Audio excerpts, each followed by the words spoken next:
Good evening, and welcome to another edition of African Americans Ain't Africans, the thing to show that proves without a shadow of a doubt that the so called African American didn't find his or her way to America in the trunk of a ship. I'm your host, the Indigenous One. I'm going to have a real interesting topic of discussion tonight. And for those who use their brains, really use it. Think about some of the things that are going on and some of the things that you're seeing today, because it wasn't that long ago where you wouldn't have saw them. And this is how we're drawn into the matrix. I was talking to a sister today, and she was telling me how much she loves her dog more than her kids. And I've been hearing that a lot lately. People have been saying how much more how faithful their dogs are to them than their own children. I could have went in on her, but I didn't. What we are doing now, what we are being led to do, decisions we're making, they're really not our decisions. They're decisions that somebody has been telling you to do, and we just go along with it. Something that Negro have been doing since the 1900s. We're going to share some things with you tonight, and we're going to share one concept or one ideology that some of our people put out years ago when a lot of you weren't even here. And we're talking about this brother tonight. We're going to be talking about, and this brings the woman thinking her dog is more important to her kids, brings us to the topic of tonight's discussion. Your family's in the street, yet you got the dog in the house. It wasn't that long ago. It wasn't no dogs in the house. Grandmama didn't play that mess on her furniture that she paid so hard to get, and you just gonna let a dog jump over it. See, we used to didn't have those type of morals. We used to didn't think like that. But lately, everything we do is away from that.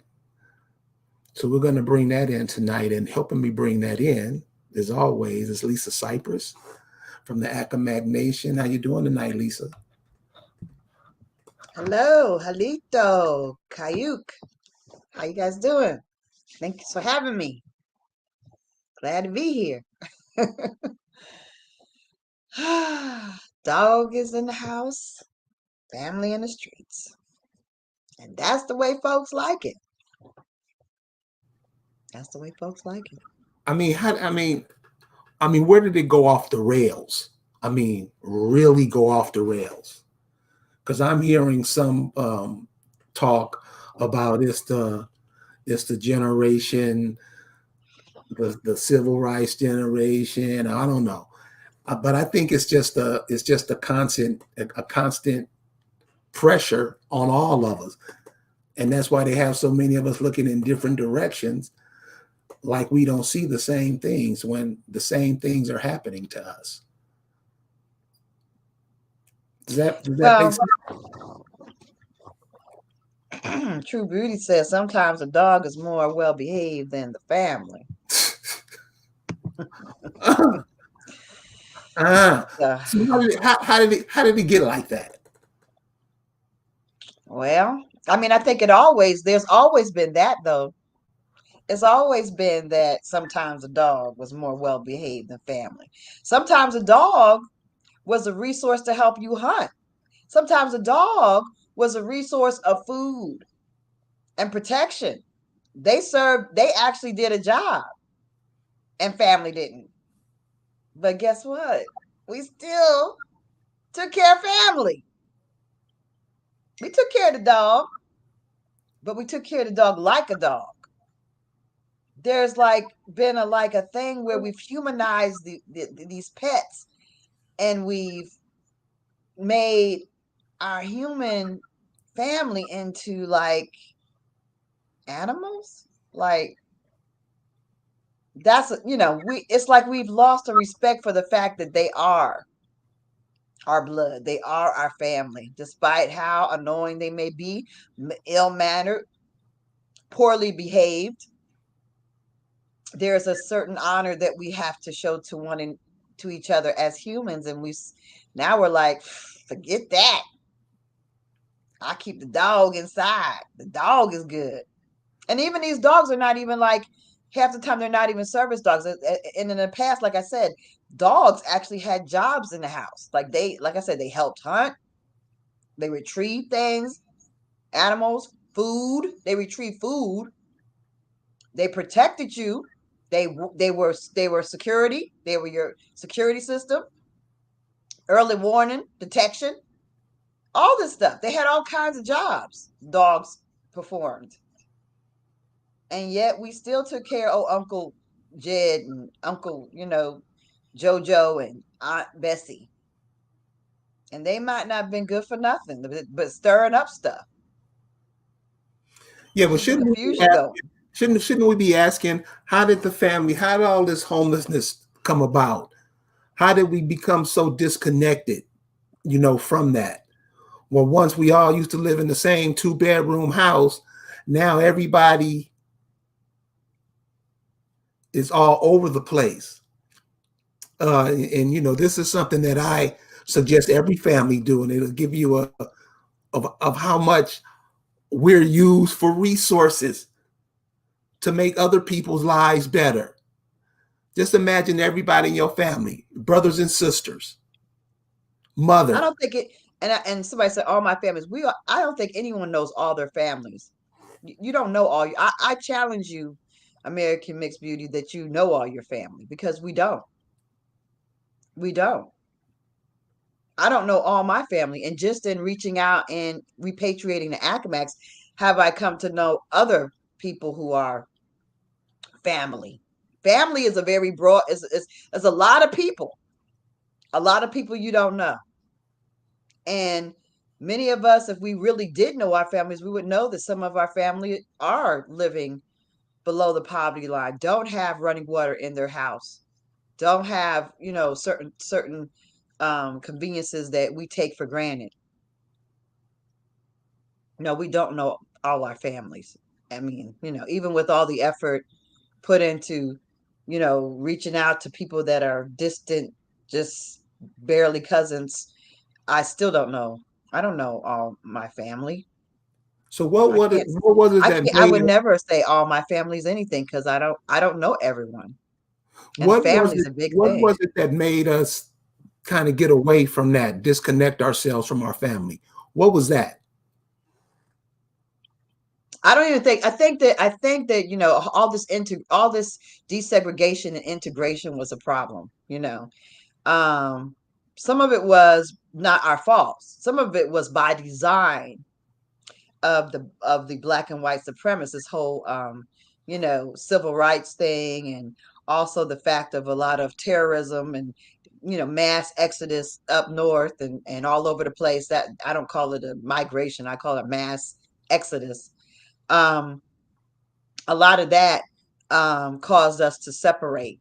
uh you don't the people that go up north don't go back. If they go back south, they're there for a short time, or they don't bring the kids, and the kids don't know the other cousins, and they don't get to know each other. So there's a disconnect with your family. You Mhm. don't know your cousins down south. You don't know all those people. There's a disconnect.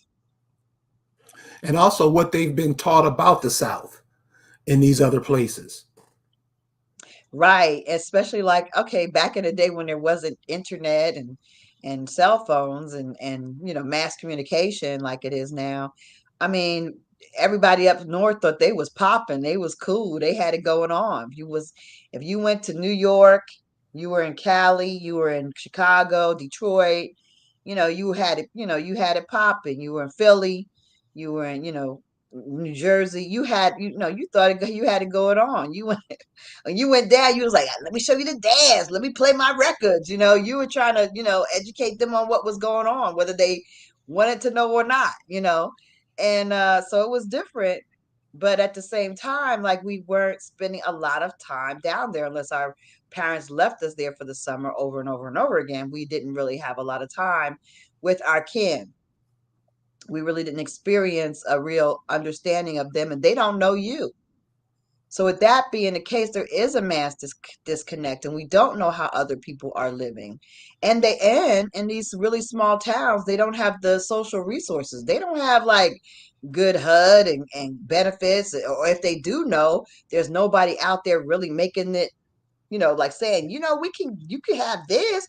You don't have to live in that old messed up trailer. You could actually live in this house over here because there's benefits. There's nobody actually making sure the benefits go to the people.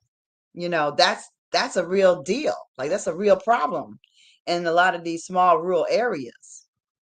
So I mean, it's different. I mean, and we don't know. And that's the sad thing, because like when we think of family, we think of it in such a really small cocoon of people.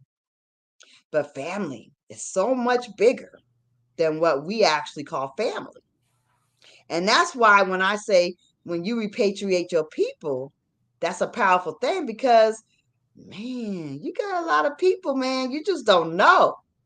You really don't know. And when you start like getting into like the roots and the into the genealogy of all these interconnected or not so connected people of a nation, I mean, it's massive. But that's why it's very important also for us to bring our we're still a little more hip. We still have more resources. We still have learned to work within these systems and to work within the constructs of some of these businesses and some of these things. Unlike their experience being in a very small rural area, we have kind of a global experience. So we have a lot of experience we could bring to these places so that they'll be able to access resources better, and we'll be able to build infrastructures better. We have a lot that we can offer to our kin that are in these areas, Mississippi, right in the heart of deep Mississippi, where they still basically living like they did in 1940. you know I mean, I know that that exists because it's right in the daggone right in Virginia, where you think it wouldn't be. It's right in Georgia, where you think it would be. How you think Stacey Abrams got turned the state, turned a red state blue? Because there's so many people in these rural areas that we think aren't there. They're not going out to vote, but she went and scraped them up, dragged them out their damn churches, and pulled them out the schools, and made sure all these people went to vote. There's a lot of us in these little small towns who are very, very oppressed. Oppressed.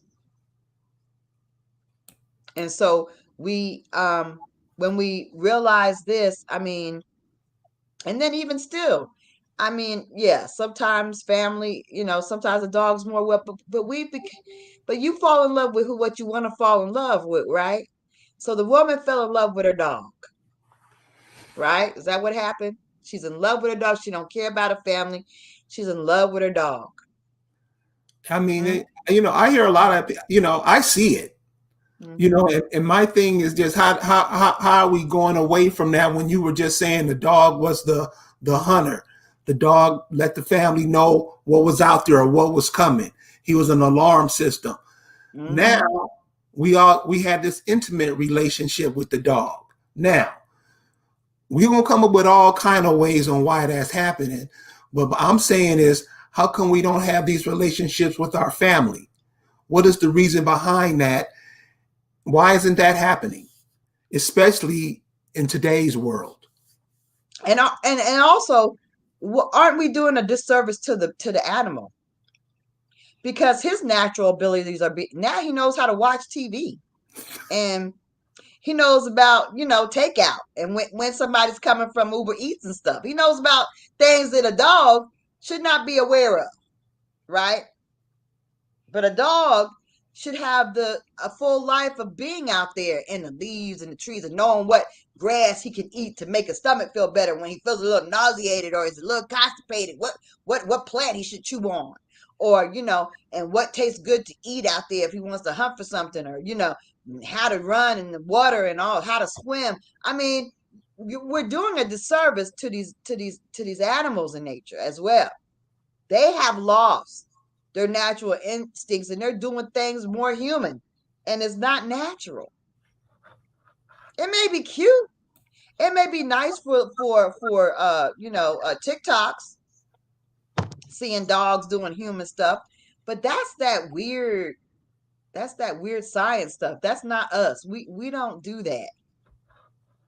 And now, they got videos of rats that are driving cars. Rats have learned to drive cars, y'all. I, I kid you not. They are driving cars. So, I mean, that's a problem. When we training the rats to drive cars, and we got people that are living on the sidewalk and who ain't got nothing to drive or nothing to lay on. I mean, where's our value, and who's setting it? See, the problem is we're letting aliens, and I'm gonna say aliens, set our standards, tell us how we should be living, tell us what's natural and what's not natural, What's tell organic? us what should be family and what should not be family, how close we should be. We're being influenced to this. This was not. You know what? I was telling, what were we talking about before this? I said, you know what? If you showed a doghouse to some of these children in school and was like just a little flashcard, what is this? Those kids would say tiny house. They wouldn't know it's a doghouse. They don't know what a doghouse is. They would freak out. They'd be like, the dog's outside. Like that's some kind of barbaric stuff. For real, you can't. It's become a antique, some kind of weird thing from the past, from our cryptic past. Have a doghouse, I like a Model T, something right? like Like that. what? Ooh, is that from them olden days? A doghouse? What, y'all put dogs outside? What? Only time they might see a dog outside if somebody has some kind of breeding kettle. That's it. And even then, they wouldn't be happy about that situation. So, in looking at that, we wanted to look at, since we think it's cool to take in animals and not have that same connection with a family member, we want to take a look at the 9 areas of human activity that we all do every day, all day, every time we take a breath. We want to look at those, and then we want to look at what is our relationship to those and to ourselves. But before we do this, Lisa wants to show you a video. This shit is funny, y'all. You got it, Lisa? I think so. Let me get it right.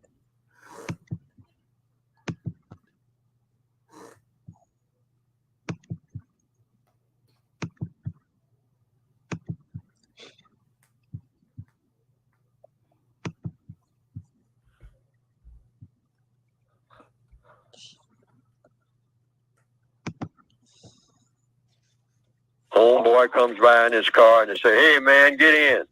Let's go somewhere." Go somewhere and do what? Remember what I said earlier. All problems are solved through the process of questions and answers. So you ask that question.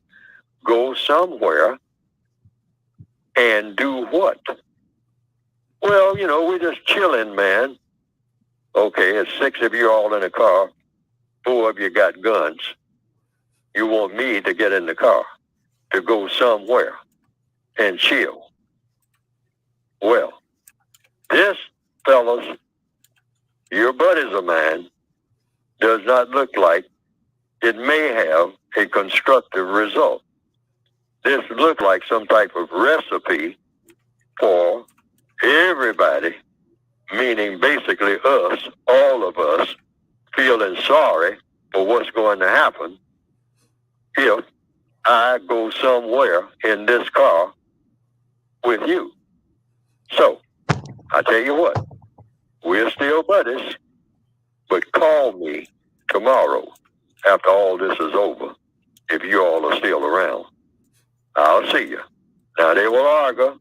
They will say, oh, man, I mean, you too square, you too uptight, you this, that. No. I have to have a prescription that sounds like it's going to be constructive, fellas.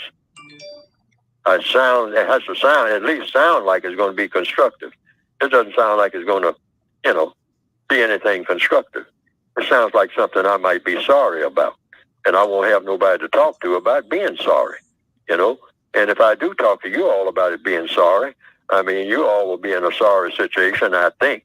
I don't think you're going to be in a real happy situation. So, I'll talk to you later. It's not that I'm breaking off with you or anything like that. I'll just talk to you later. Now, the reason I say all of this and I laid out that type of scenario, I've seen that happen. I've seen somebody actually do that. And the person that didn't go was the person that all the rest of the people who was in that car were trying to get in contact with after everything that happened. Trying to get that one person that didn't go to come and help them. Why? Because that's the person that didn't go and got involved in the mess. That's why. See, it's one of the best things you can say when it looks like you're headed for trouble or people that you're around are headed for trouble. You want to be able to say, I wasn't in that because I wasn't there. That's one of the best things you can say on a stand in a court. When you are asked, well, then what did you do? And you say, I didn't do anything because I wasn't there. I was not present at the scene of all those things that happened.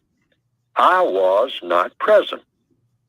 Oh, then most likely the judge say, you weren't there? You weren't present? Say, no, Your Honor, I was not present. And the judge say, well, what are you doing in here? Say, that's what I'd like to know, Your Honor. Say, you're dismissed. You weren't there. Don't be where there's likely to be some non-constructive activity going on. That's a part of the code. Always be the person that leaves early before the mess begins. Always. That's code.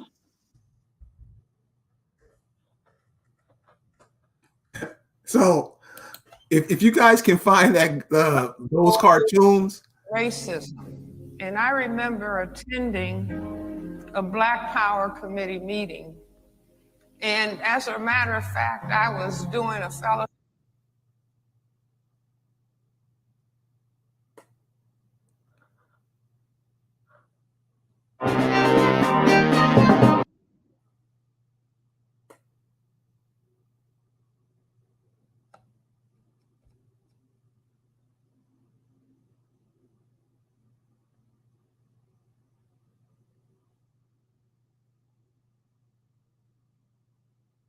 Oh, go ahead. I thought you were playing the Francis Cress Welsing piece. No, I'm not. Okay, so if you guys can get a chance to go check out those cartoons, what you just saw, go check them out. Hilarious, real funny.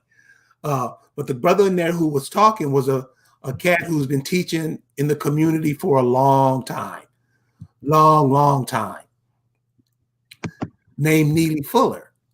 So what she was about to show you, Francis Cress Welsing and Neely Fuller, they came up with these kinds of codes of conduct in all areas of people activity.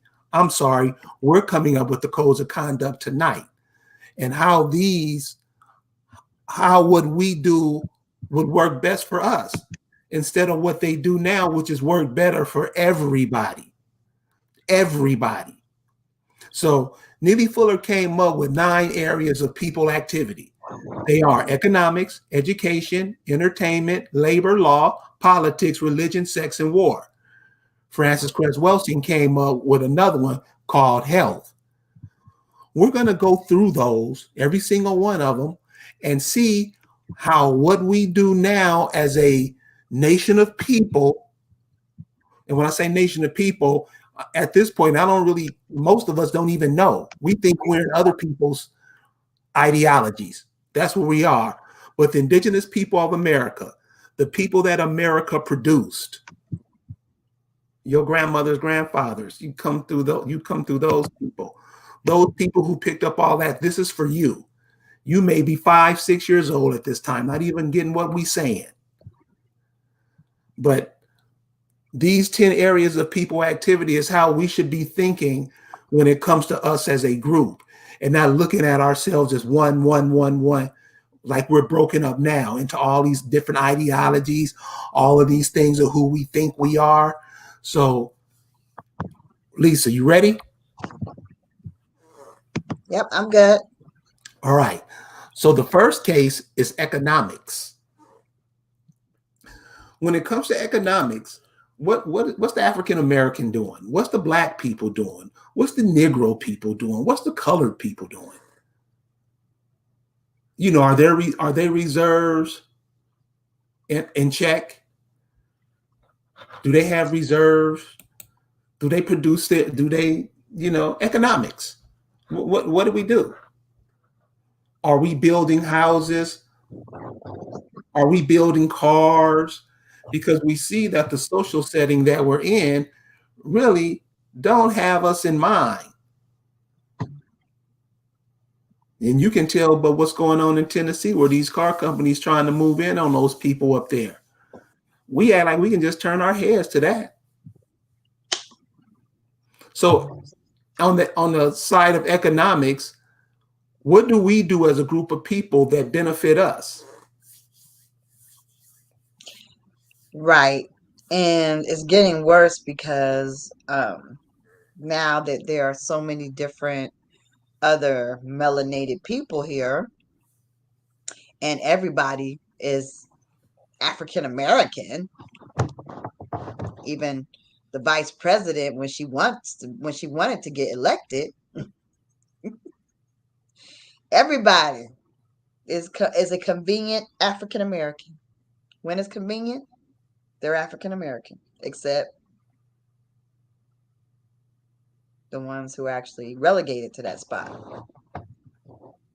And with that being the case, our financials are looking really, even though we are a very accomplished people and we're constantly innovating and creating and developing, it gets lost because we are separated, and we're separated from each other, and we're divided in our efforts, and we're divided in all other aspects of life, religion, politics. We're divided in our identity.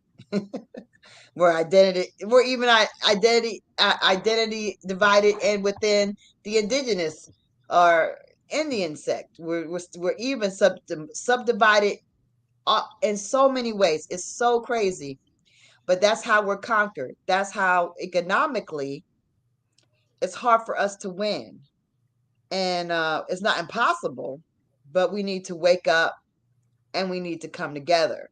And we need to understand that when we do things and we say, we're going to go to that new African restaurant. Oh, we're going to watch Tasha K and Janice, Chief Janice, and whoever. Yeah, Africans, whatever. They ain't doing the same thing. Their money's not coming into our communities. They're not coming to our businesses. They're not even putting their kids in our schools. They're not living in our neighborhoods. They're not building up our economics at all. And yet we continue to go on and support everybody else. We have to stop feeding the gremlins. We have to stop feeding everybody else to our detriment.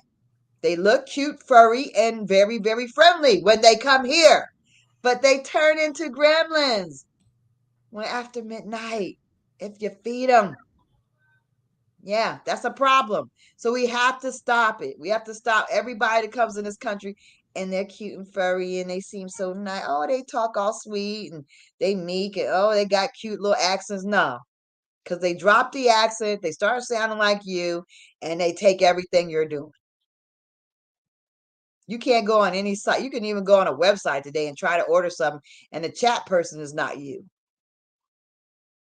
Anywhere you go, you may be going to the pharmacy. It ain't you there. Go to the doctor's office. It still ain't you. Go get your tires done. It ain't you. What happened to the guy who used to do it? Ain't you no more. It's someone else.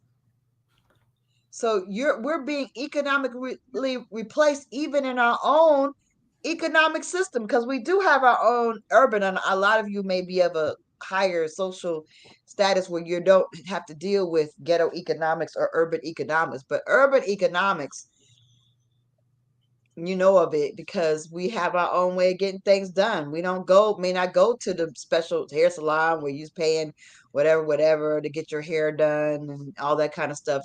There's a sister that does hair in her kitchen, or there's somebody who does hair, whatever, in her apartment, or there's somebody who does, or you can go to the AutoZone and somebody's going to fix on your car. Or you got somebody who's a shade tree mechanic, so-called, or a apartment complex mechanic, or some kind of person that does work on cars that you happen to know.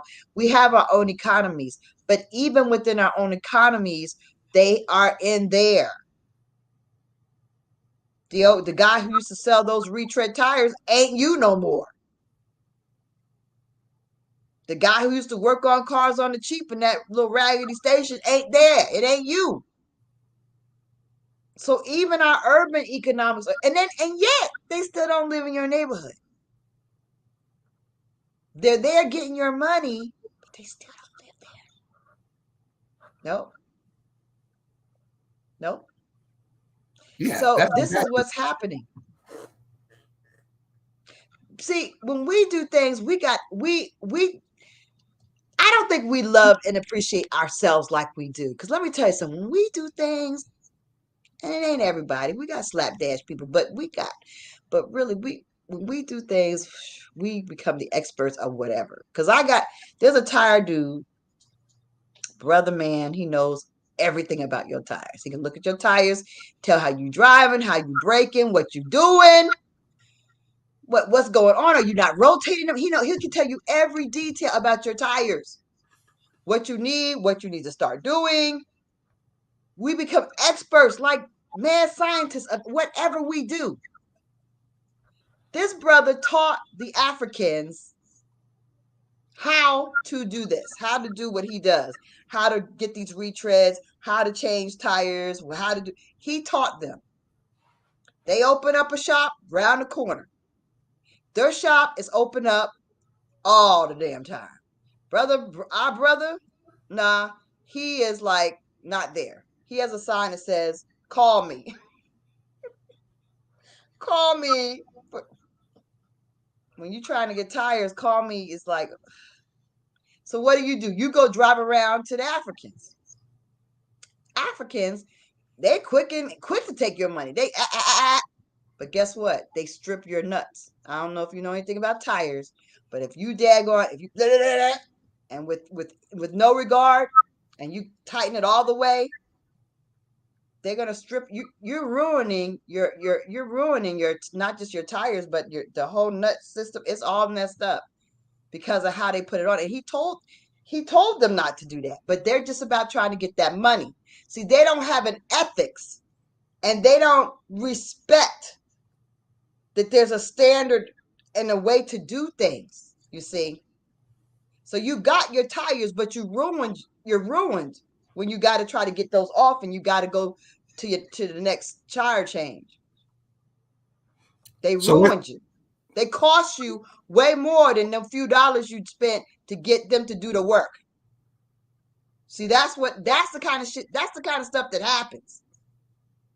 They have no ethics about it. They don't care about you after you walk away and what situation they're putting you in. They don't care. Get your money, keep it pushing. And you come back and complain about it, they ain't gonna have nothing for you, but maybe call 911 on you. That's what happens. So The I guess to brother, say, yeah. to turn to get that. So that's what I mean about we're always making somebody else, be the way they are. Because you couldn't be, I mean, you can't be the way you are here because they come steal that identity from you or what you are, like you just, the example you just gave. What do we tell the little 6 and 7 year olds who are coming up the way to do business like that? What do we tell them? Well, we're a loving people. We want to feed and help everybody. That's why these people are able to come into our neighborhoods and start a business that takes the business away from any other of our brothers and sisters that want to do it, because it's us that help them, and then they don't have any regard for us. Now, you don't want to tell the children to hate it, to be, you don't want to teach hate, but what you want to teach them is pride in yourself, and you want to teach them self-preservation, and you want to teach them how to identify, because you got to teach them, look, that ain't you, because see, you go to the playground and they come in there and they look similar, some of them, in a way, but you're like, so I know I say to my grandsons, they're not us, right? Do you know who they are, what they are? Yeah, I know, Geely. Okay. Okay. Just checking. Just checking. Because they don't really regard us the same. They hold us, we're low, because that's what the white well, I don't like to use that term. That's what the globalists like to that's where they like to have us placed in the world, because of us being landlords, of us being chiefs and landlords. They want to make sure that we are continuously placed on the bottom so we can't ever rise up. They're trying to keep that, prevent us from rising up. But the reality is these people come in already thinking that they're better than you are. And so what you have to instill in your children and grandchildren is that this is you. This is your land. They're here on your land, whether it's a playground, I don't care where it is. This is your land. This is your earth. You are the people of this land. They are visiting. They're visiting your land. And you need to have we need to instill a sense of pride and all the things that we have done, and understand the accomplishments that we have continuously done throughout history, so that they won't be they won't feel inferior to these invaders, these aliens, right? It's very important that we instill to the next generation that they know that they are the landlords. There's this park that we went to, and there's a grist mill, right? A grist mill is where they grind grain, like corn, right? Understand that any place you see a grist mill, oh, that's an indigenous grist mill, right? Who was grinding corn? Who would think of big wheels grind corn? Who is doing that? That is like a major. And the names of these parks where you have the grist mills, the names are our names: Johnson, Friedman. I think this park is called Friedman Park, and they have a grist mill that is operational almost, right? And they have like a museum in the park where you can show. Let me tell you, when we talk about these things to our babies, we tell them this is you. You invented these grist mills. You are the grinders, the growers of the corn, the cultivators of the corn, and you are the person that discovered grinding corn and making it into multiple different uses, many, many different uses of all kinds of grain. That's you. See, you have to build them up so that when they do deal with these aliens, they're dealing with them from way up high, way up high. Can't nobody pull them down. They're so up. They're so high they can't come down. That's the way our babies need to feel. That's how they can deal with this. That's how they can move forward. They have to be very grounded in who they are and what belongs to them and what history is theirs. So with economics, basically what you're saying is what is known as economics or what is used for economics, what we are part of it, we should keep the majority of that to ourselves. Whatever we produce, That's what whatever we do. That's what the aliens do, right? They make sure that they circulate their money, anywhere from 6 to 10 times with 14 times in their own communities, right? It doesn't go outside their community. That dollar stays in that community. That's what we need to be doing. But see, when this is the thing. This is the problem, though. When we're of the mentality that I don't want to even keep my family in the house over a dog, how do you even value people that aren't even your so-called literal family, but are your, family as far as your nation, or family as far as your, as far as Turtle Island, your identity, your family of identification. Yeah, you don't even want to, take care of your own literal family, like blood connected folk. How are we going to get to that point of reaching out and extending our arms around the others if we can't do it to the ones that we are blood linked to? That's got to change. Yeah, that's got to change. Let's move on to education, because school's about to start now. Education.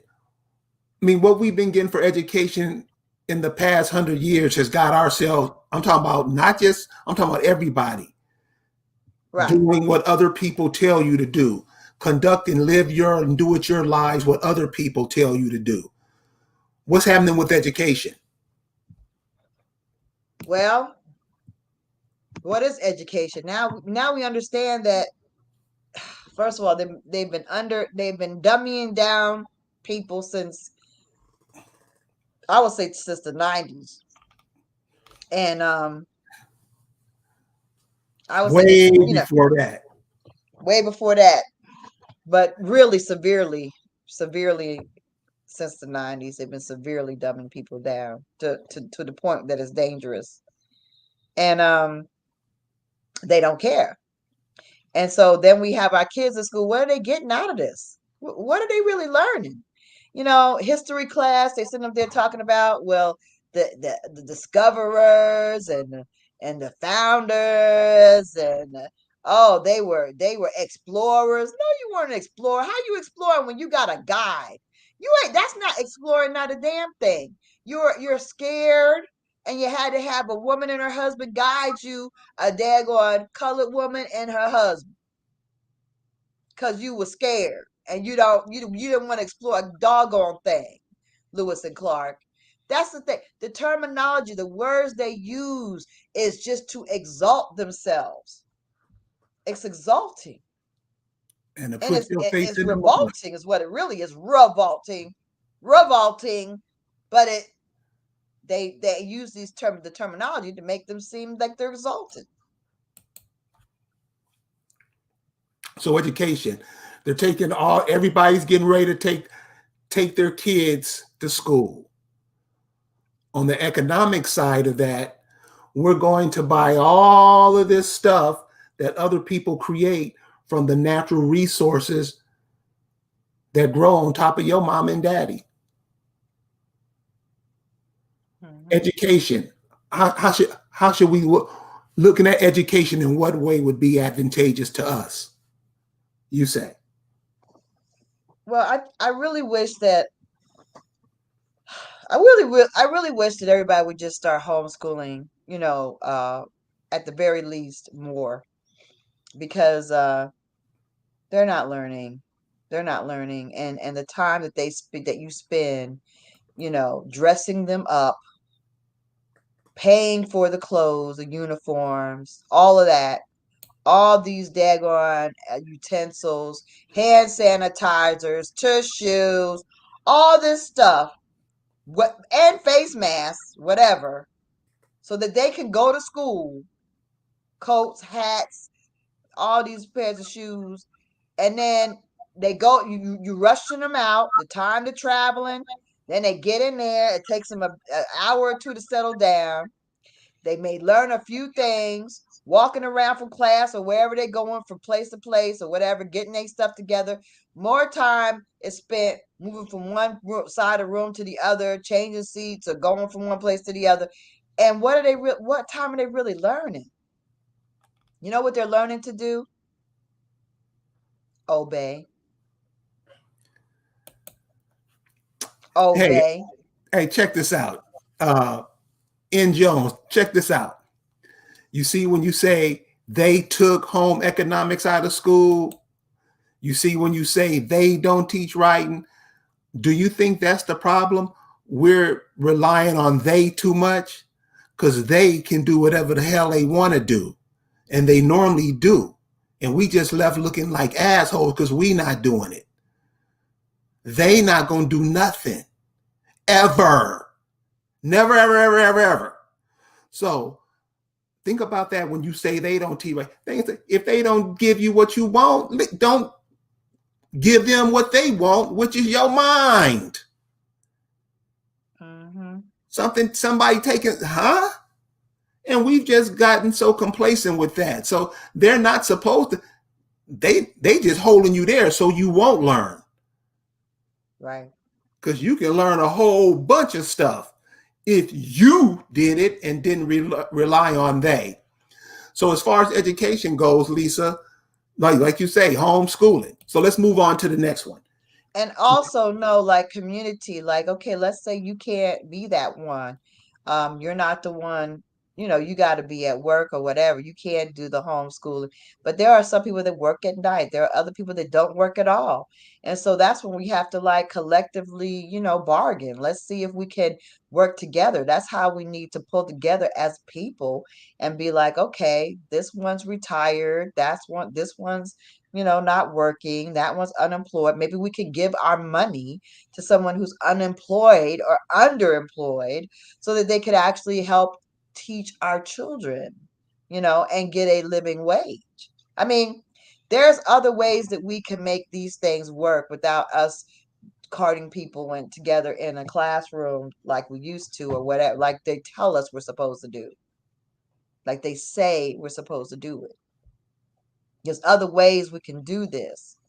And yes, we could be cooking and we could be fixing on cars. We could do it all. And everybody could learn how to fix a car and change a tire, change oil and daggone, and everybody could learn how to use a hammer and a nail. And everybody could learn how to daggone, cook some food, dice up some vegetables.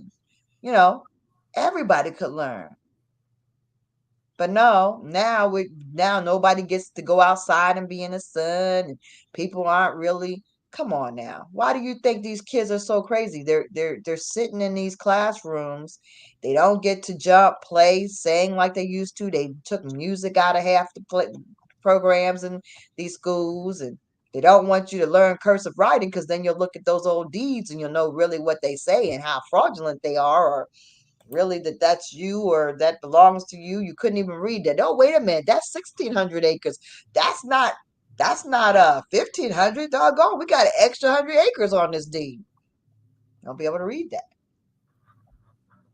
because you don't know penmanship. So all this stuff, yeah, they're dummying our kids down on purpose. All they're doing is and they put the police in the schools. So now they got another pipeline to prison. Misbehave, the officer's going to get you. And they're getting acclimated to being disciplined by the police. Good job, parents. So why do you think we're with that. It's okay that it's done like that. We don't seem to have a problem with that. Because Where they do you get that use from? fear. They use fear, like these school bombings and these school shootings, and the Negro people believe these things, right? We get more severely upset about it than anybody else. There was something I was looking at today about the melanin and how there's something about the melanin in us and the power of fear. They have studied it. And that's why fear is has a horrible impact on melanated people.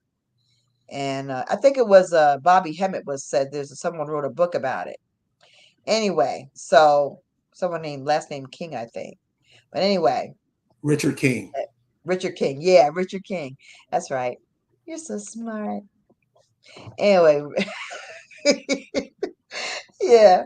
Anyway, but basically with the melanin, that's the thing. I mean, so the thing about it is here we are, we see these shootings, and then when it comes to our kids, we're like, oh yeah, put the police in the schools. I want my baby get protect my baby, right?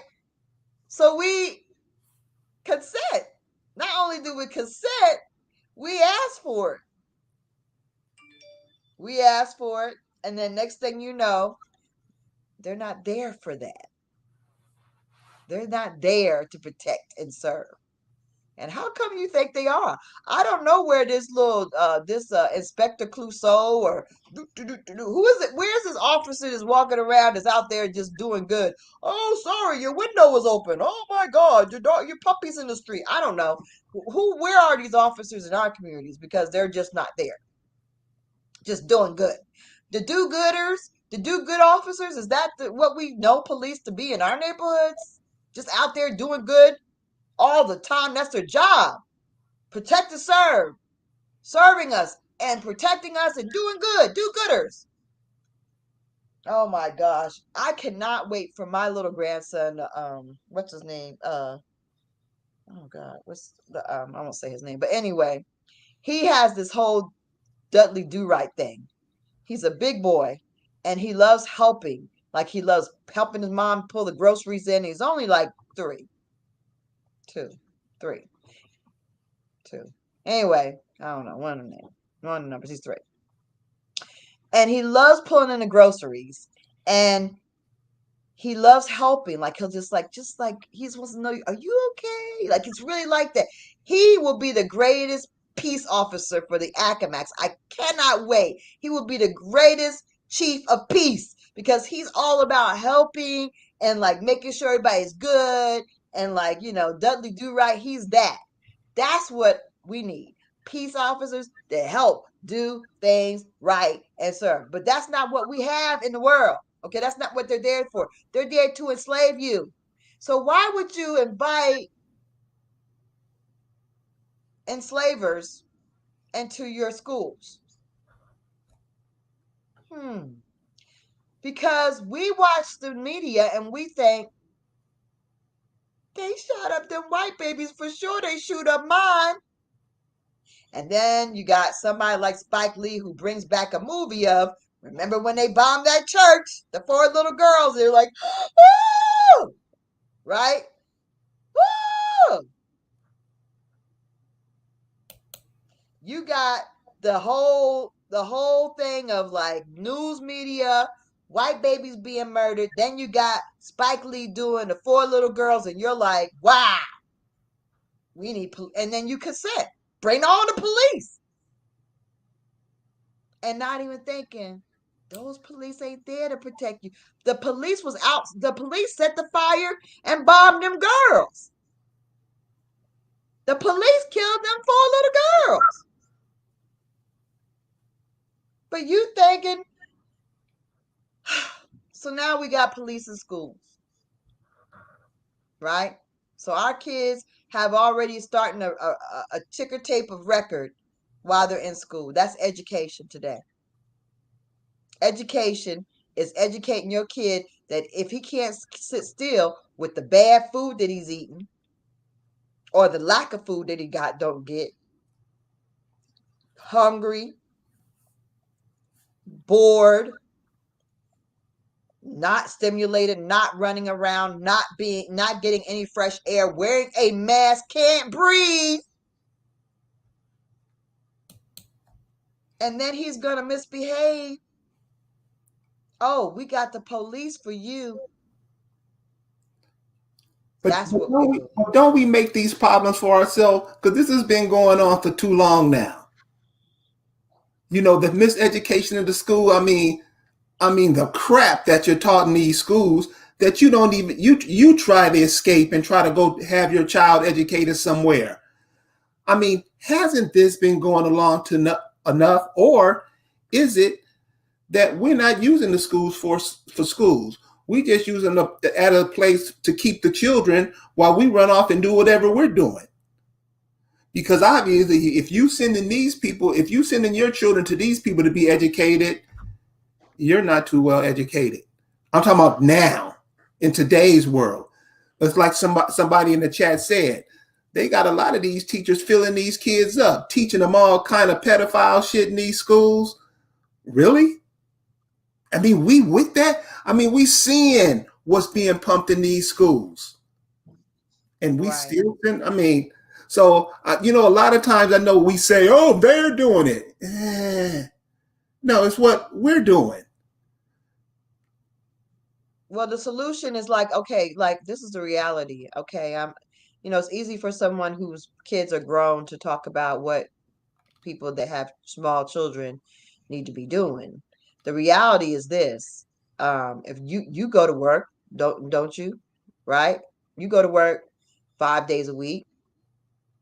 What would you be doing with your child? Would I mean you you're going? I'm just trying to be real. I'm be the devil's advocate on you, Carrie. What would you do 5 days a week? You going to school? You going to work? You going to work you're working. So I mean, if you're working 5 days a week and you have a small child, somebody's got to be with that child. And if you're homeschooling them, then who's paying the bills? So that's the thing. There has to be alternatives, and like I said, it may require us. Can I retort now? Go ahead. Because this is what I'm saying. We try to make it. We put ourselves in these entrapments. I was raising my kids to work the business with me. These are your kids. Later for what somebody else have set up for you, because it's not for you. It's for their benefit. And this has been going on how long? Okay, wait a minute. These people, you're if you're not in your nation, you can't just do whatever, right? So you have to because if you're not in, if you have not repatriated yourself as an actual nation, as a people, then you're still controlled by the system. So they could come and pull your kids out your house, Carrie. That's the reality. They could come and take your kids. Right. If they feel like you're not educating your kids correctly, they feel like anything, they can come and snatch your kids. So, okay. So you're not in your Indian status? So listen, you most people don't even look at themselves as Indian.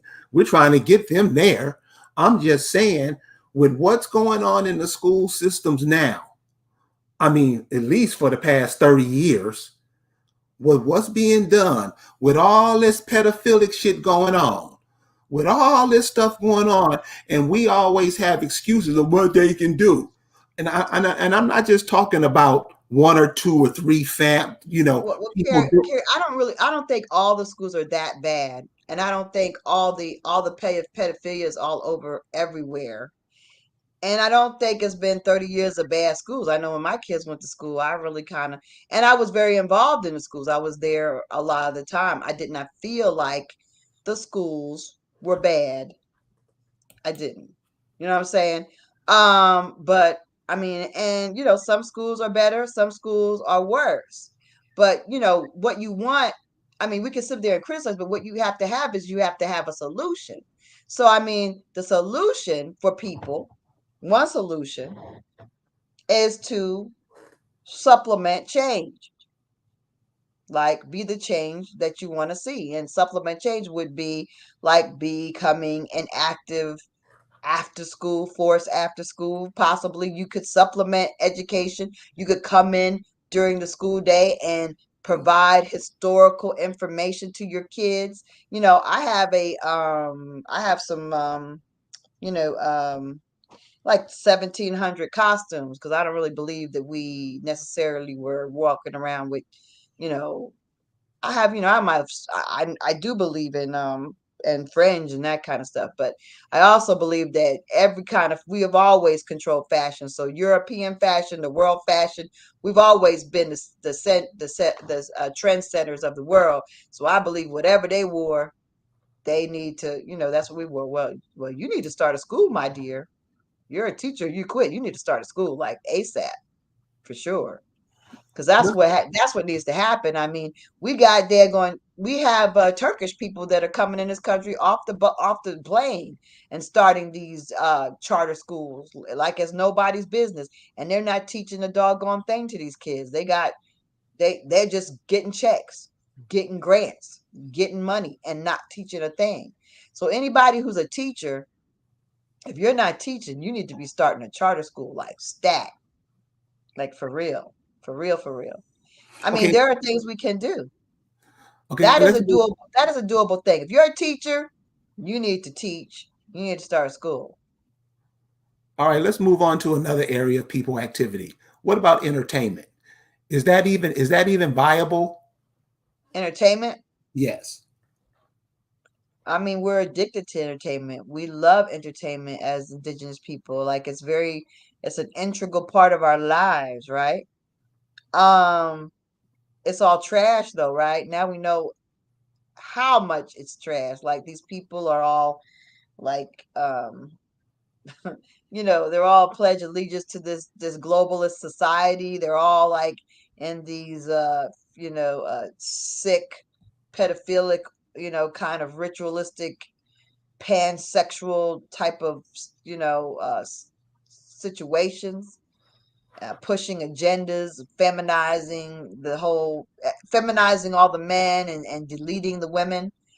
That's what's going on in entertainment. It's problematic, right?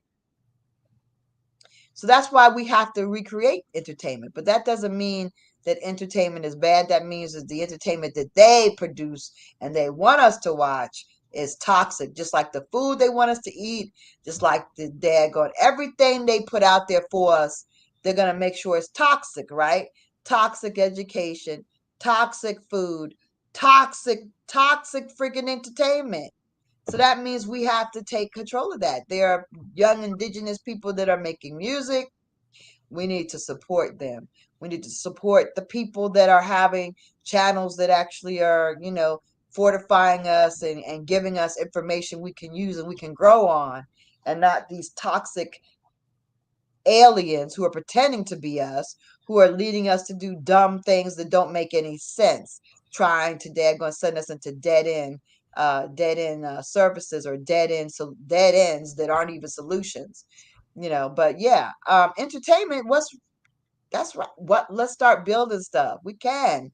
I mean, right now, everybody has a phone. Everybody can film. Cameras are not as expensive, and they look better than the cameras that they had in the 70s. We can start doing films. We can start doing television programs. And guess what? There's even more we can do.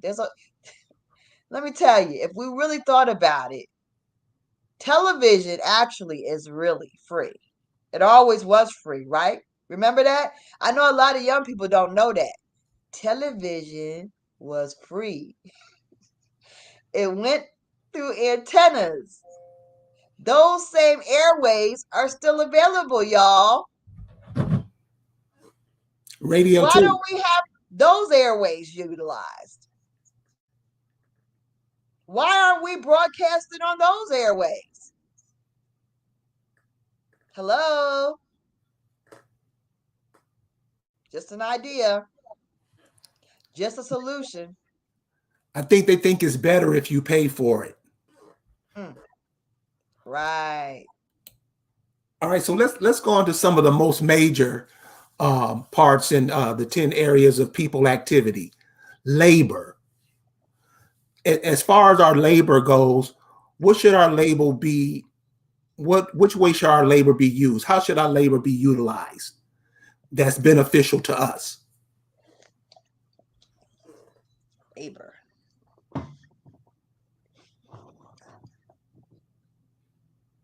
That's interesting. When you look at labor, I think that the most important way we need to look at labor is having skills, getting back our labor force that is a skilled labor force. Everybody can't be like Uber drivers and feeding feeding our need for to consume, right? We have to be builders. We have to become builders and creators and innovators again, right? Where we're actually making things that people can use. We're actually providing services that are needed besides delivery and convenience services, but actual services, you know, things like, protection and fire safety and whatever, those basic skills, carpentry and electricity and electronics and being able to fix on computers and cars and all this kind of stuff, all this technology that we need. And just like I said, basic stuff, making clothes, making clothes, simple things, but still important things. Our labor needs to be more skill based than it is now. We lost those trades, those skills. So that's what needs to change with labor. What about law? How are we faring in the Well, law? MacV Productions, we need to support you. Why don't you post where we can listen to your music? Max, we'll look for MacV Productions, MVP Studios. We will support you. We will support what you do. And there are a lot. You're right. There's a lot of great musicians and music content producers out there, and we're not supporting. And we need to. We need to let. That's what we need. We need to divest from everything and everybody that these big record companies are supporting, and start our own network of what we vibe with and what we're going to support and what we're going to pay for, what we're going to give our money to. I'd rather give my money to Max V Productions than give it to some of these streaming services and listen to this content that we've heard it all throughout the years. And guess what, none of this music have done a doggone thing for us, and it hasn't really done anything for the musicians that played that music. So it's time for us to do something different with that as well. Good point. Put up more of your information. Yeah, and when you see brothers and sisters out there trying to do something to advance, to make us as a As group, right. support them. I mean, Yeah. giving a brother $20 for a CD or however it's done now, support them. You'll go blow $20 at a Chinese restaurant and think nothing of it. You'll go buy a pizza for $20 and not think nothing of it. But your folks who are out there who's trying to do something, you turn your nose up at them. Because I know that's what most Negroes do. You would rather go to somebody else and get it. And then walk around like you something. You gonna pay for that, homie. Okay, Lisa, what about law? How are we faring in the law state? The thing about us. You were saying something the other night about when you're going into these courts and stuff, getting a lawyer might not be in our best interest. Could you elaborate on that? Yeah, I mean, indigenous law. That's an interesting thing. Well, I mean, really, you got to fight fire with fire. So if you're dealing with them and trying to get back yours, you got to utilize their law to fight them, right? So, I mean, why do you want to? They won't let you join. Why would you want to? Okay, let's get this real. Why you want to join a nation that doesn't want you? And what is it that you think you would gain out of a nation that doesn't want you? What did they have that you think you need?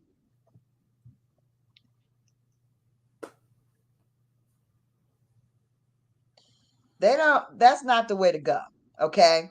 It's not the way to go. They are slaves. You just trade in one type of slavery to another type of slavery. Those nations are slaves. They are slaves and servants to the globalists. Anytime a nation says, please pick me, tell me I'm recognized. Recognize me, please, please. What kind of freaking nation is that? I was here before you. You don't have the right to recognize an Academic. Go stand over there. What are you talking about? You don't get to recognize me. I need to decide whether I want to recognize the U.S. What are you talking about? No, that's not what we need to be doing. You don't need to be joining nations. You must be new to our channel. We don't talk about joining no nations. We just did a program yesterday. What was that one? The Gremlins the other day. Yeah.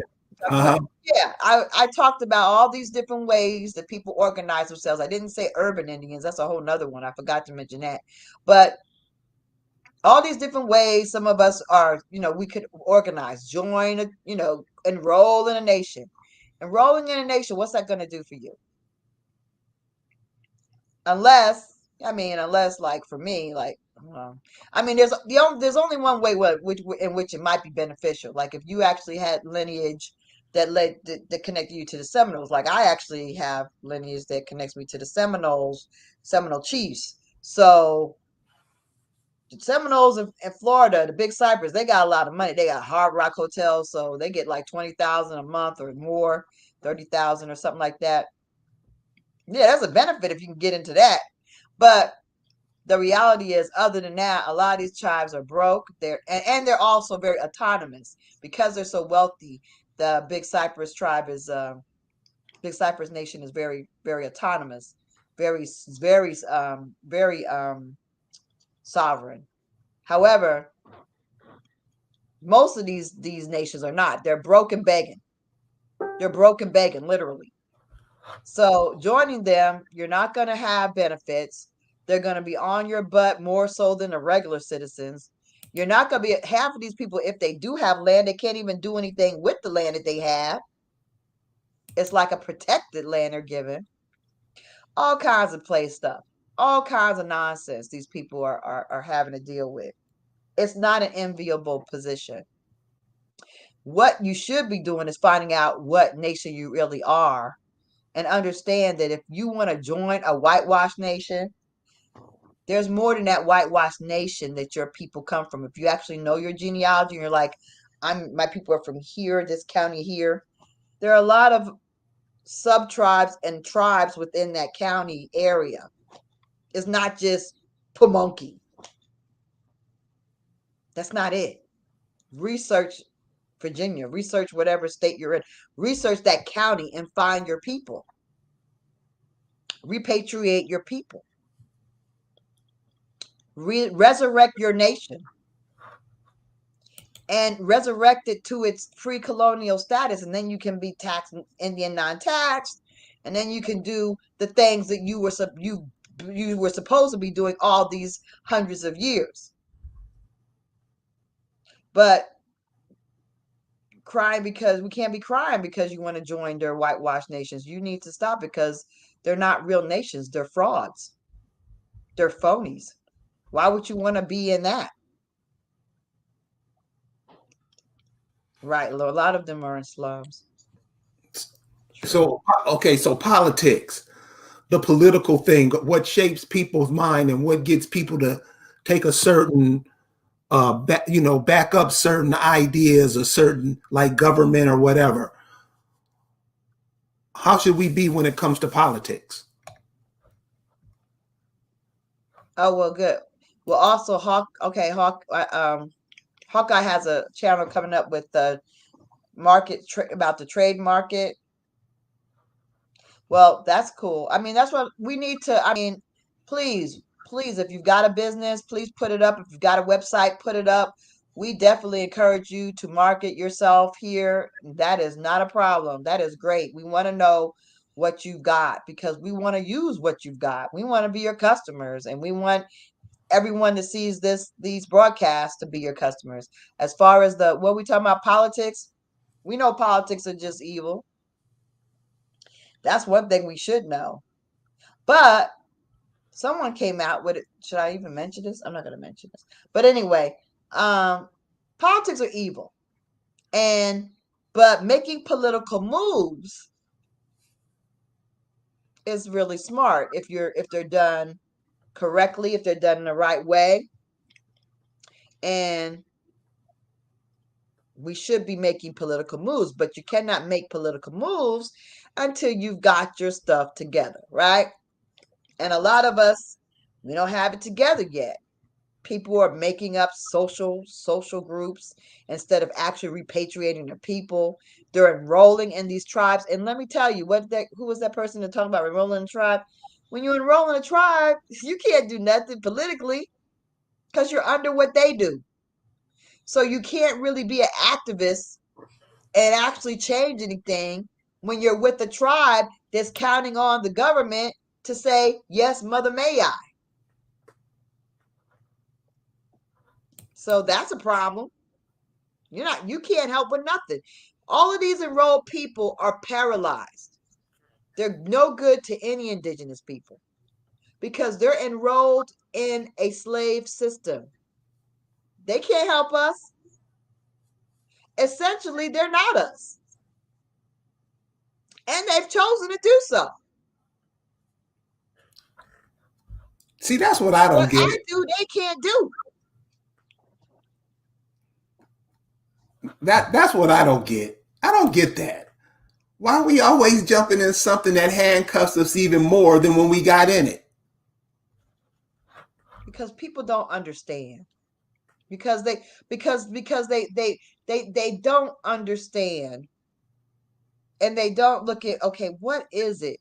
They don't want me in it. And I want to be in. I'm an Indian. I want to be in. But what are you asking for? And why do you want to be in a nation where they ain't you? And they're pretending to be you.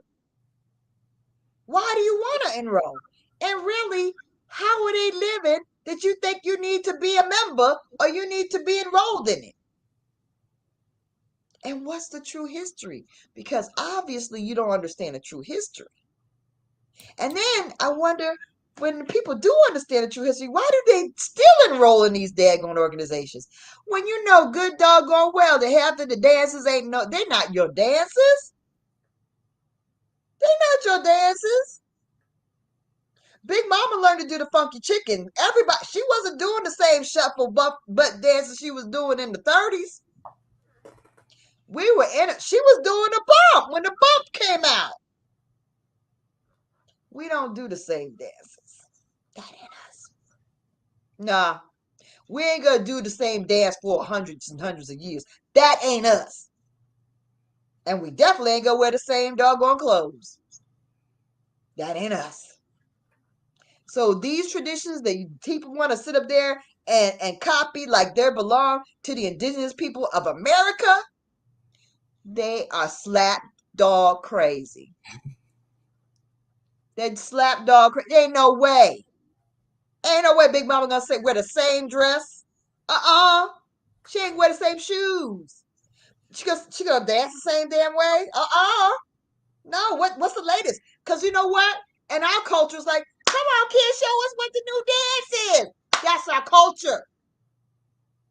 Show us the dance. Come on, kids, get out there, show us. That's our culture. We want to know the newest thing. We don't act like we're in pain when we're dancing.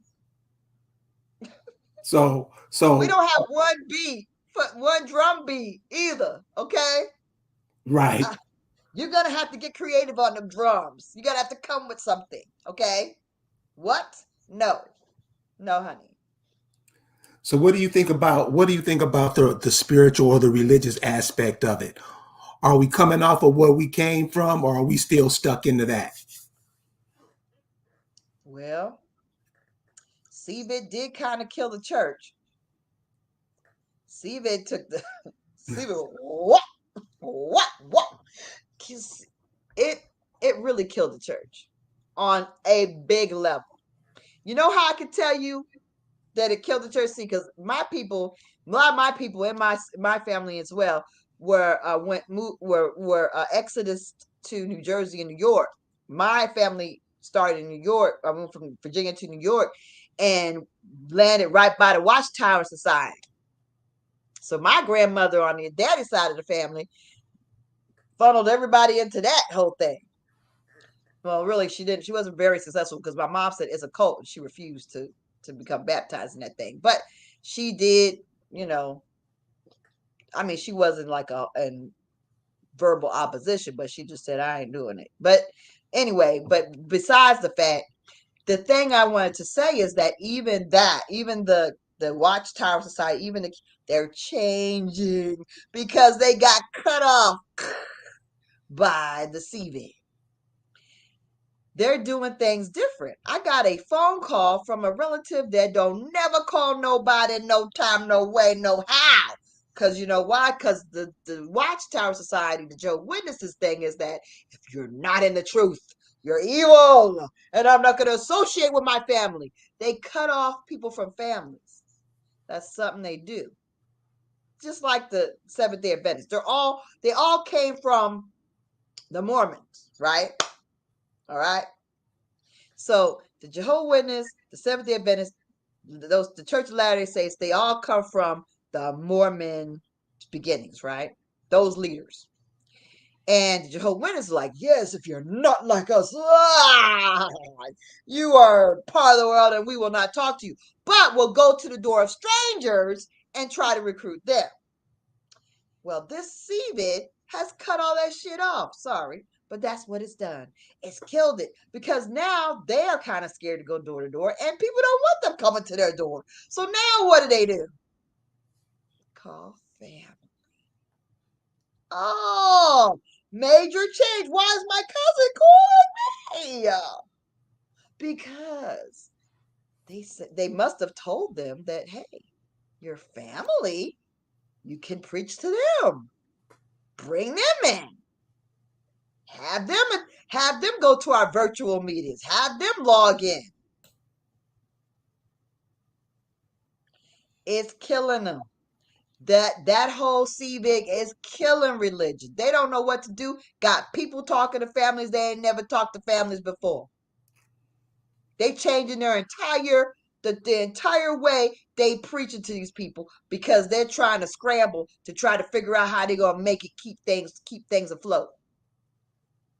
Oh yeah, it has taken a big hit to these religions. And it's good because all this stuff does is divide us. And now you know what? This is divine though, y'all. This is divine. Because the fact that these people who were by the evil administration of these secret societies, that control these religions, were separated from their families, the fact that they are now getting on the phone and calling up multiple people who they never called before is amazing. But that's divine because that was evil that they were separating the daggone people, the colored people. That was evil. And now the colored people, they're calling each other. Families call, oh yeah, family. And I got to I got to bend his ear for 45 minutes about the Acamax. I battered his ear. I gave it to him. He tried to give me that religion. I gave him the Acamax. What? Family. I gave it to him. Because it's all about family. That's what the nation's about. Right? Opportunities. So my take on the religion, how would it be beneficial for us? If you're not looking to yourself, your family, your nation as the gods before looking at somebody else, you out of your damn mind. What you say God is, Stop always taking what somebody else say, religious or ideology or how the earth start. How do you say it started? Because that's all they doing. And you just believe what they tell you. And you don't believe nothing else. That's why it's hard for you to believe in yourself. What about sex, Lisa? How is that making an impact? Yes, please. No. How's that making an impact? Um, I don't know what Dr. Chris Wellesley meant, but I know right now this pansexuality is kicking me in. I can't turn on nothing. I can't look at my phone without somebody trying to give some weird. Why do why do I just saw an image? What did I see? Oh, I can't. One of these rappers, the guy who has that TV show, y'all, Donald Glover, had his titties out and they looked real fluffy and puffy like breasts. And he had a sheer jumper suit like a woman and panties, looked like what was panties on underneath it. And I was like, they done it to get Donald Glover too? Ew, it was so nasty. Why are they feminine? They just making us all into these shims. Shem all over the place. Shems are dominating every screen you look at. Your phone, your TV, your laptop, everywhere is shims. So let me ask you And this. and the women, Do you mm, think that's being used as kind of like an abortion, it's because you're not, population yeah, control. population control. They said that. I mean, they tell you if you look at the old books and old documentaries of these about these eugenicists, they will tell you that is, or even that's part of the eugenicist plan is this gay agenda. That is a population control plan. It's been part of the plan since the early 1900s. It's been part of the plan. But baby, they are able to put it out there now. And they even got your babies out there, twerking, little boys twerking. What is a shem? A she him?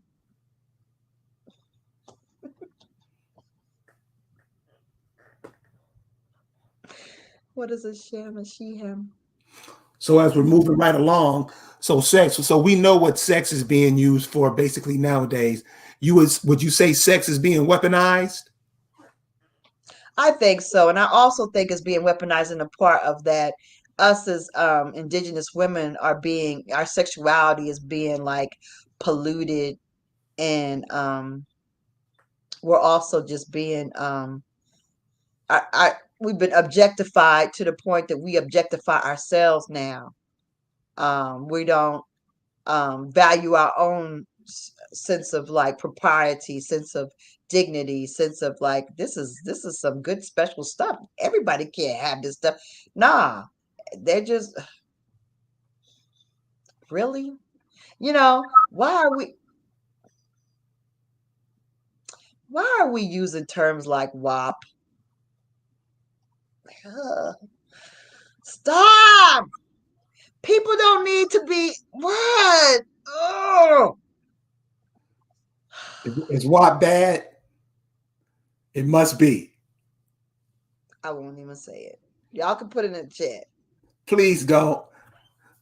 Please let me remain a virgin.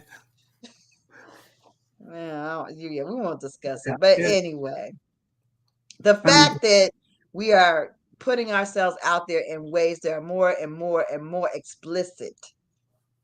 What are we doing for the babies? How are we protecting ourselves?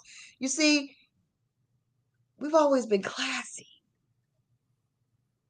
That's been, you know what I mean? Hey, you might be doing whatever in the bedroom, but you classy in the streets.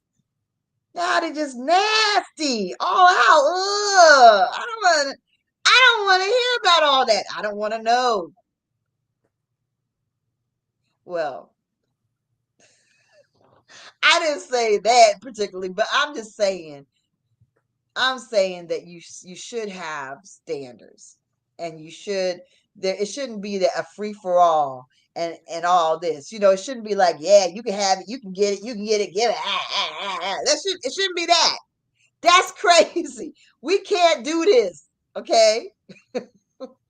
We cannot do this. This is not our culture. It's not our culture. We're a conservative people. Everybody said that when the Europeans came around, the women were like, goodbye. Cover up, goodbye. We were we weren't around them. That whole Pocahontas hanging around them Europeans, that's such a lie. That story is so stupid. That's not our culture. We don't go hanging around strangers. That's not our culture. We don't expose. As a matter of fact, that's why John Smith wasn't able to take the girls with him when he came for his first visit. He was able to catch the boys, but the girls was running. He couldn't catch the girl. He wanted to bring a girl with him, but he couldn't get him because that's how we were moving. You ain't catching me. No, you ain't getting this. No. Okay, that's how we were. We weren't trying to, hey, come get it. No, we weren't doing all that. We weren't doing that. So why are we acting like that's us now? Why is that? It's so demeaning. It's so demeaning. Yeah, it and so is. then what? And so this is the thing about the scary about it is that y'all, each generation you got to do more. So Trina was like, I'm the baddest chick. Yeah. So now they got to be like, wow. Yeah. They got to get more explicit with each. They got to get more explicit. So what is my little granddaughter going to be doing? Lord. But see, the only thing I can tell you is that the only good thing is a lot of times when people go way over the board, the next generation brings it way in conservative. And that's what I'm counting on, because she got a real conservative mentality anyway. She's like, I'm not for this. Like, she has a I'm not for this attitude. She's only 1 year old. She's like, no, you ain't. You're a stranger danger. She already got straight. I don't like you. I don't know you. She already has that. So with that being the case, it may be that hopefully we'll start getting into a place where we're conservative and that we're more self-protecting. Yeah, but that's the thing. We need to reel it in and see when the women actually are the gatekeepers that we're supposed to be. The men will elevate the way they treat the women. But it's our duty as women, as the feminine, the real women, the born women, to be the gatekeepers and to hold the men to a higher standard of living, treating us. We gotta let you know how we need to be treated. If we don't let you know how we need to be treated and deserve to be treated, you're not gonna know. But if we act like, yeah, you can get this, so can he, I guess you miss it when it's gone. But the women that was there when I was growing up, I don't know what happened. What? They disappeared. What do you mean they disappeared? Like you said, classy. Yeah. I mean, and you can ask the average brother over 50. What did the women used to look like and be like? They had this I don't want to say otherworldly, because of course it was of this world, but they just carried themselves different. Right. Regalness. It attracted you to them. Right. Instead of now just making you go. And that's just not sexuality, because you have brothers 60 years old today. That's all they know. You got brothers 60 years old today still going to strip clubs. It's like they haven't moved on from that, and just use it and mainly we use sex as a toy now. It's not really nothing that you use to get nothing out of. You know, it's. I mean, It's it's not gone. used like it's supposed to be a mechanism of two people forming a bond Right. to each other in Right. which they're able to build and grow and expand and kind of like and ignite each other with each other's energy. That's what it should be. But now it's just like animals. They're Right. going back to the dog, full circle, back to the doggy again. The dogs seem to have more connection with everything than what we do. We treat sex like animals do. Yeah. So okay. So leaving sex and going to war. Mm. What is our insight on war? How are we looking at war? Are we looking at it where it benefits us, or do we look at it or how we participate in war? Does it benefit others? War is not real. War hasn't been real. I don't know if it's been real since like the mid 1800s. I don't think war has been real since really the Revolutionary War, the War 1812. There hasn't been a real war since. I don't believe. So most wars that we see are globalist agendas, and they're man-made and man-planned. Um, so I mean, for us to ever fear war, that's something that we should never fear because it's all orchestrated by the globalists, right? It's negotiated. These wars are pre-negotiated. It's not even benefiting. They're negotiating it. Like, why are we having a war right now in Ukraine? Well, because they want Ukrainian women to come here unchecked, freely, and large numbers. Period. Why? Because Russia wants the resources that are in the Ukraine, right? Unchecked, unbothered by the people that might be in the way, right? So move all the people off the land, get hold of those resources. They all run off or go to the US, and the Russia wins. The United States gets fresh white women to hold on to their babies. Then they take away the whole abortion thing, so they can't come here and get abortions. That's what this war is all about. It's a negotiation. There's winning on, and then Ukraine gets rid of the people they don't want to have. Everybody's winning on this except the people that think it's a real war and who are victimized by this. The people here in the United States, they're having all these immigrants come here when we can't even house our own people, house and feed our own people and children. We have more aliens coming in the nation. The people who come here who think they're going to get a better opportunity, but no, this war, we're at war in America because they're constantly warring against the American Indian, and the American Indian is waking up.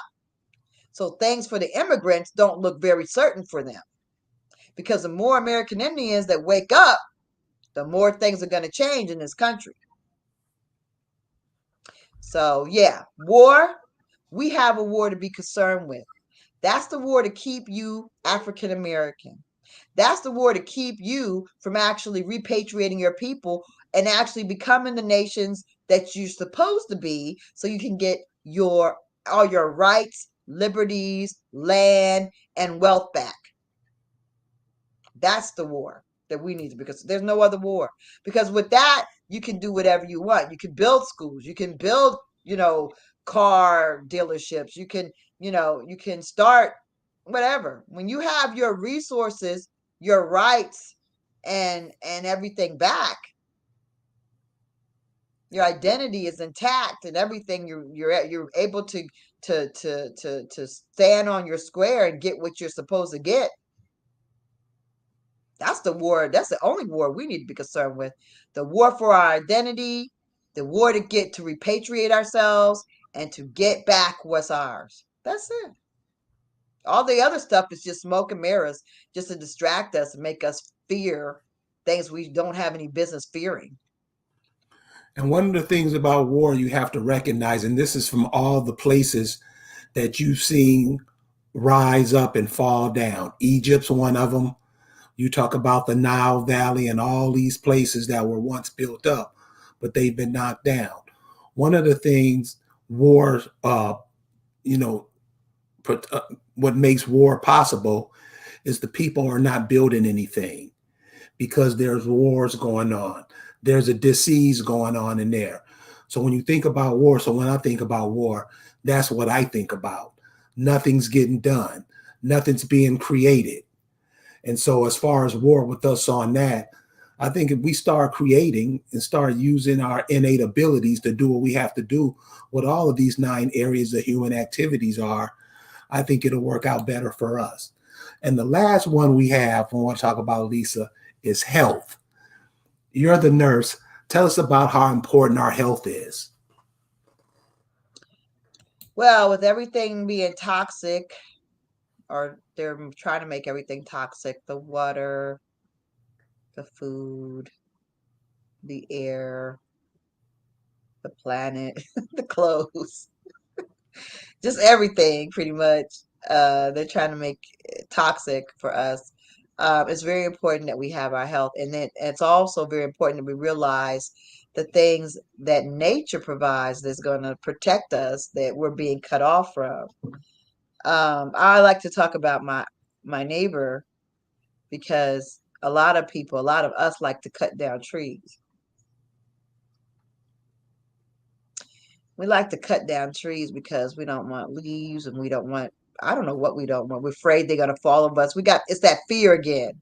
They're going to fall on my house. Healthy trees don't fall on your house. They have roots that are stable and they don't fall.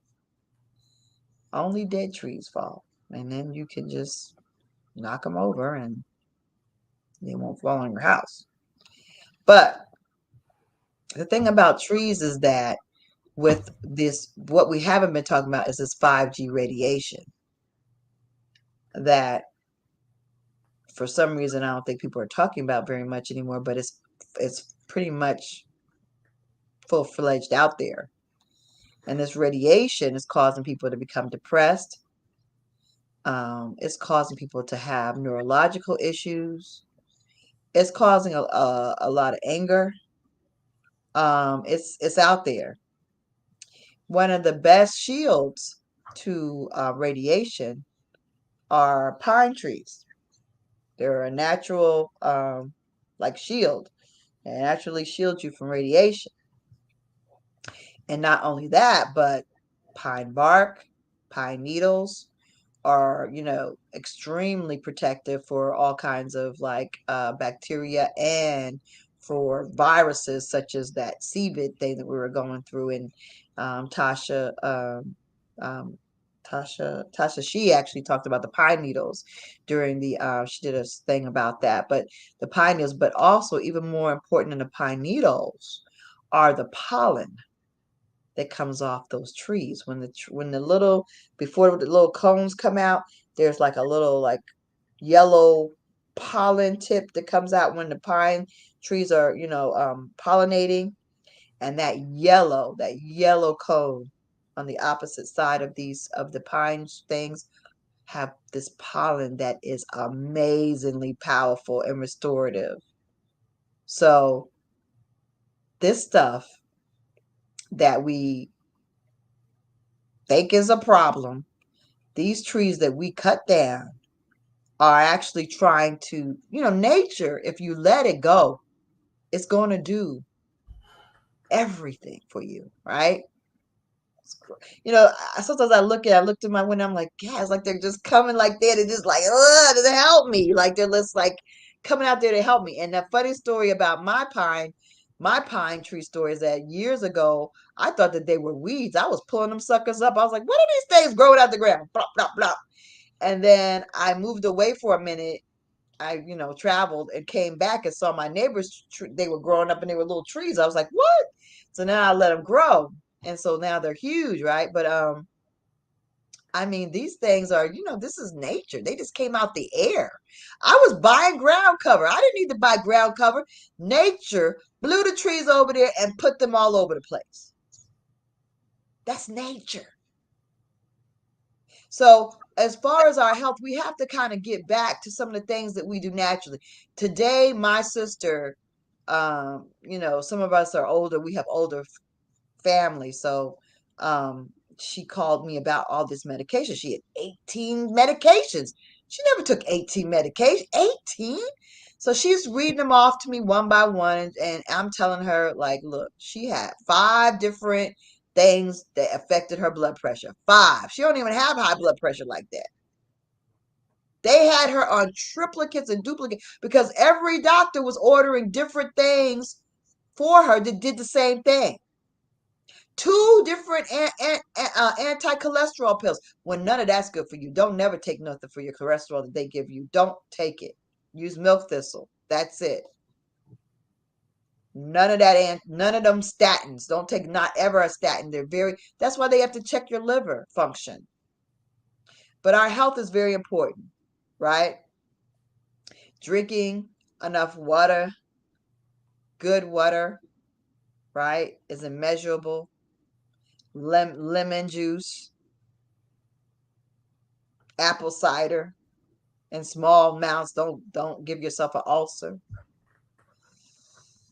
And just good plants, good plants, and growing your own plants. My daughter, I made food with her, eggplants.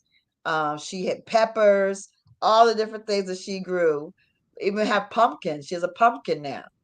So, I mean, having your family, if not you, then somebody growing things, if you can, in your house, outside, whatever. But, just bringing some fresh, something homegrown into your life is an amazing thing. And if you can, have your own chickens or, that sort of thing. I mean, we need to get back comfortable with our connection to nature, with the soil, with the plants that are around us. How about mushrooms? Man, a lot of these mushrooms are growing around, but you got to, you can get an identifier on your phone and know what's in it, what kind of mushroom it is. Or what kind of plants are out there. They got identifiers on your phone, just apps for that. So you can know whether it's edible or not, or if it's beneficial or not. We need to get comfortable with all these things. And it's all out there for you. And then just kind of getting physical, like getting your, taking walks. And, if you don't like to, everybody ain't going to run. It's not good for everybody. Some people got knee issues, joint issues, whatever. But, I mean, making sure you have enough calcium, vitamin D. We all know how important vitamin D is. If we don't know, we need to know. Vitamin D, vitamin C, the B complex, but getting them from the source is the best thing you can do. Juicing is awesome. Beets are amazing. Y'all know that beets are like the best thing for your heart, right? That's the best thing for your circulation, for your heart. So make sure you're getting beets, eating beets, doing beet juice, whatever. Beets are amazing. Beets and carrots. I have an aunt who had cancer, and she came back from like being on a stretcher, going into the church on a stretcher, to actually living like, I think she lived like, had to be like 30, 40 years outside of her cancer. More than that, at least 40 some years past her cancer. But she used peach tree leaves off of my dad's tree. Peach tree leaves. So don't underestimate the things you have just around you in your world, right? They can keep you together. Yeah, I do beets and red cabbage too. I do that too. Oh my. Whoop, whoop, whoop. Ginger, yes. I do that. Anyway, huh? So my view on health is this, and this is what we have to remember. I know a lot of times we move into these places where we got to try to fit in, but as indigenous people, or people who are birthed from the earth, you're connected to it. You're connected to this whole matrix that we live in, called nature. She talked about that's where we get our food from. That's where we get our water from. But we're also participants in it. When we don't think we're participants in it, when we don't want to be participants in it, where we scared of it, we completely cut ourselves off from it. So our feet are to touch the ground. We used to make shoes where it didn't separate you from the earth. We're wearing rubber soles now where we don't even pick up anything from the earth. And we know on our head, the sun is giving us the light that we need. Everything we need from the electromagnetic spectrum, our body picks up. Our eyes picks up the light, but it doesn't pick them up. Why? Because we wear sunglasses now. We used to didn't wear them. Now I can't see. I don't know. That's from looking at the TV and all that stuff. That's something different we'll get into later. The sun hitting us, our bodies are covered up. We damn near wear an umbrella every day of our lives because we don't want that on. We're not part of this whole thing. We're not part of life. So if we take ourselves out of that context, we doomed. All this stuff that we talked about tonight, your health depends on it. You got to take care of you. And remember, you are not what you see in the mirror. That's just the meat suit you wear. You are your thoughts, your stomach, your heart, your lungs that takes in the oxygen. That's who you are. What we think we are, what we believe we are, that's not, you don't see that don't work. So as far as taking care of health, you are a part of this. You're just like a leaf on a tree. You got to step in and do your part. And letting other people tell you what you are and who you are, that's not the way it's done. So, Lisa, my last words. Anything else you want to add before we get out of here? No, I just want to thank the chat. I think, isn't it good that we have such intelligent people? Even if it was only like a couple of them, it'd be good. But it's so great that we have so many intelligent people, that I'm just like so impressed. You know what I mean? I just love us. I just think we're so amazing, and there's so many just amazing, intelligent people in our community. It just makes me want to cry. They're so, it's so great. And I'm just glad that we have them here. And you know what? You can't get mad that there's a whole lot of people over there listening to a bunch of nonsense, because dumb people need things to people to talk to too. Dumb folks need to talk to people too. But I was a little bit mean, but you know what? I have to be just sometimes. But I'm just saying, I just love that there's so many intelligent people here, and it's so nice. Well, cool. Lisa, thank you for joining us as always. And I want to remind everybody, going over to AfricanAmericans.com, check out what we have over there. The book is always available. Check out your family. Find out where your family are, the counties where your people are from. Get into yourself. Get into the natural aspect of yourselves. That's AA ain't A. African Americans ain't Africans. It's just AA ain't A.com. Check us out. Any questions, you can contact us through the website, or you can contact us here. Get with your families. You got families, like Lisa was saying earlier. You got family members who you don't even know that are out there looking for you like you looking for them. You hear those ancestors call. That's who they be talking about. So find out who your family are. Start asking some questions. Start getting some work done. Start setting up trust and foundations for your children, because they're going to need it, because they're going to come with the fire. Thank you guys for hanging out with us tonight, and we'll see you next time. Peace.